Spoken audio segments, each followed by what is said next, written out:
السلام عليكم ورحمة الله وبركاته. معكم محمد من قناة محمد فواز العليم. اليوم نزل ميزات جديدة كلاش اوف كلانس بالثلاثة صباحا الساعة 2:30. نزلت ميزات جديدة للقبيلة أو القلعة نزل ميزات جديدة للقلعة. تعال نشوف. نزلت ميزات جديدة للقلعة. غنائم الحرب، عفوا.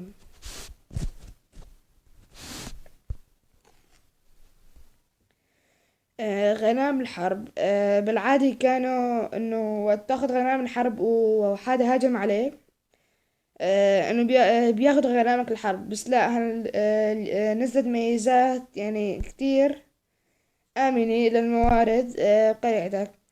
هي ميزات هي ميزات ميزات مكافآت النجوم اليومية. هي أربح 5 نجوم بالمعارك، 5 نجوم مو 6 نجوم، أو تاخد نجمة. لا، تربح 5 نجوم بالمعركة. بتاخد مكافآت غنيمة، وبتروح مكافآت أكبر من الدوريات الأعلى. وكمان في مكافآت للنجوم الجديدة هي متاحة يوميا، ويتم حفظ الجوائز مكافآت نجوم في الخزينة بأمان. فهمتوا؟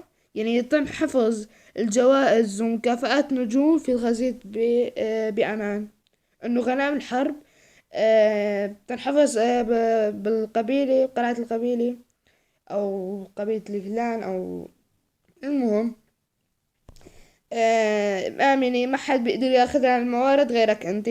وحربية الغنائم هي تظهر عربة غنائم مكسورة في قريتك بعد كل الدفاع.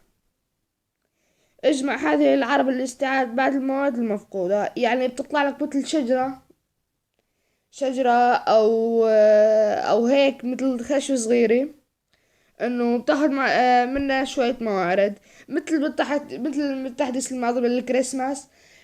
مثل خلطة سحرية بتاخد منها ذهب، عفوا اكسير.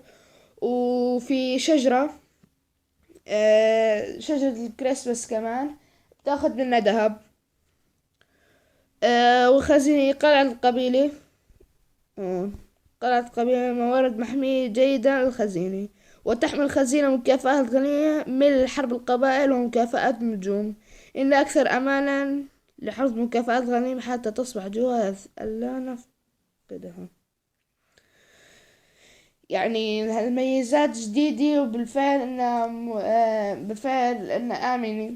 بس إنه الشيء غريب اللي صار، إنه ثلوج ما ظل في ثلوج يا حبيبي. ما ظل في شيء اسمه ثلوج. ما ظل في شيء اسمه ثلوج. مهم. هاي الخزينة غنيمة الحرب قبل وغنيمة مكافآت النجوم محمية جيدا داخل الخزينة. قم بزيادة سعة الخزينة بترقية قاعة المدينة وعبر أدوان تنشيط القبيلة.